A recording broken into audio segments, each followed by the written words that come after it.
So most people in their 40s and 50s and 60s believe they still have time to adjust, time to change directions, time to recover from mistakes, time to deal with health and money and purpose later on down the road. That belief works until it doesn't. And when it breaks, it usually breaks really quietly.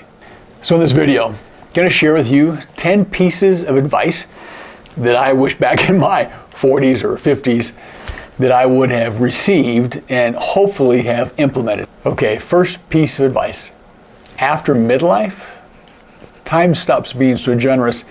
In your early adulthood, right, time forgives mistakes. After midlife, not so much. Plans, all of us, you quietly assume that you're always going to have the health, the financial flexibility, and you'll have no major surprises. Well, time as you get older, it compresses, right? You've heard from people in front of you older who said how fast the time is going by. What happens is events begin to overlap in your life. The recovery windows, they really shrink. And what once felt adjustable becomes permanent, and it becomes permanent much faster than you expected. Okay, number 2. Energy, physical energy decides everything in your life.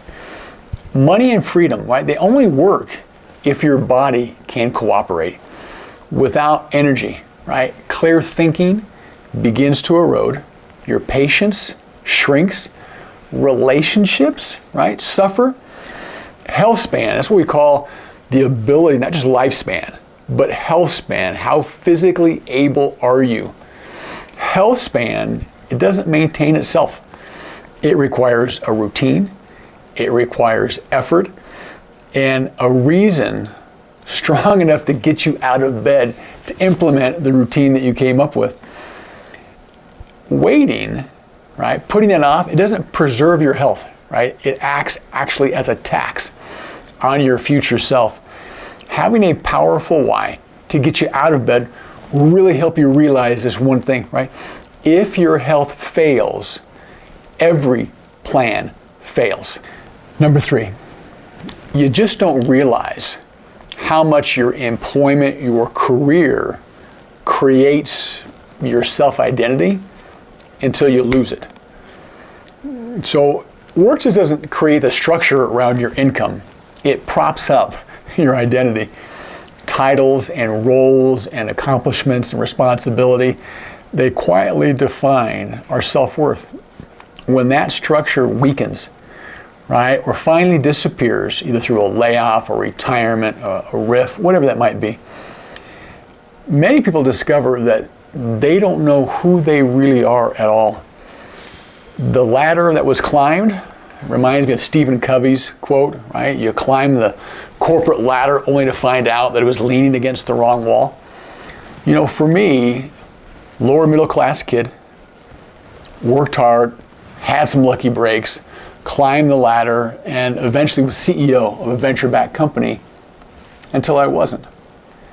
When that transition happened, the years afterward were really difficult and remain difficult even today. Without that role and responsibility and, quite frankly, the energy and the effort that came along with my career, it's been really difficult to figure out who that person is, who I am outside of that role. All right, piece of advice number 4. Money, health, and time rarely overlap.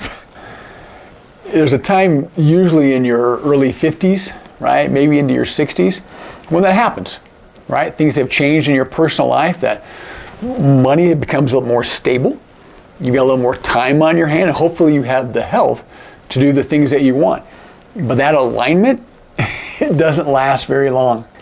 In fact, it's a reminder to all of us that if you have a bucket list of things to do, you should probably prioritize them, right, by how old you are and how challenging that bucket list item is.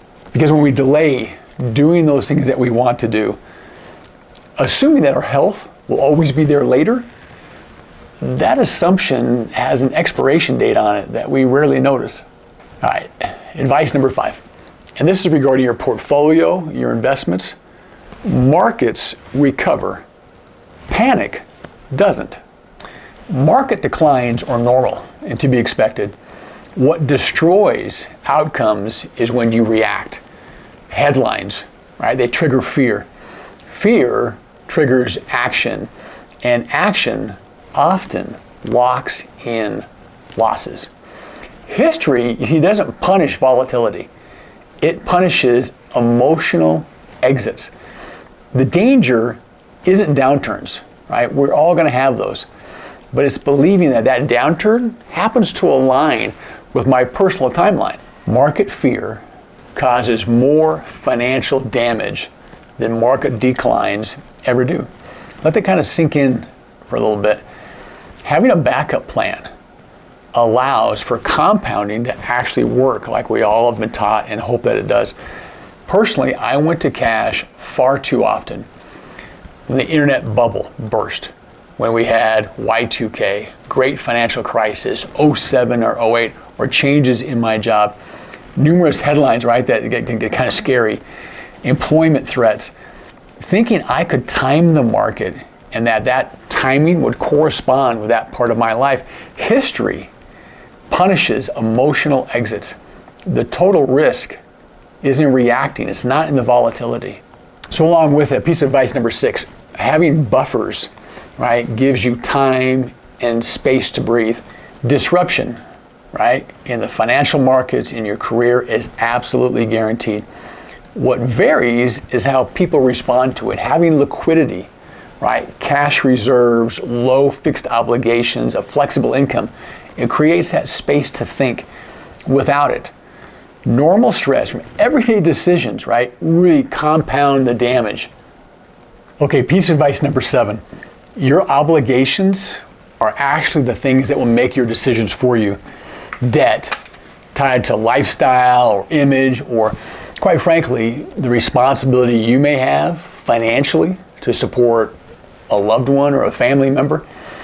Those decisions shrink the options you have as you move into retirement. You see, those decisions will dictate timing, your tolerance for risk, your freedom to say no to other situations.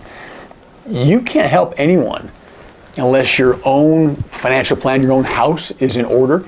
Think about the last time you were on a plane and the flight attendant, when I did the whole oxygen mask demonstration, and we're pretty adamant telling you that you've got to take care of yourself first. The same thing is true with your financial planning and the different ways, obligations or family support, that it can detract and limit your options as you move into retirement. All right, piece of advice number 8. You can't build options in the middle of a crisis. Networks, skills, reputation, all those things must exist before they're required. Reaching out only when something breaks in your life, it's already too late for that. Resilience is accumulated quietly through consistency, generosity, staying connected. Let's use an example of your LinkedIn network. Right? Are you actually, to use the word, curating it?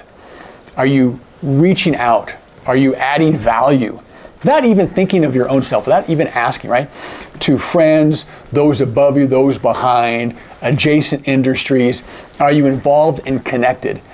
Especially with some friends in real life, right? Cultivating those friendships. Those are the kind of friends who will have your back even when you're an idiot.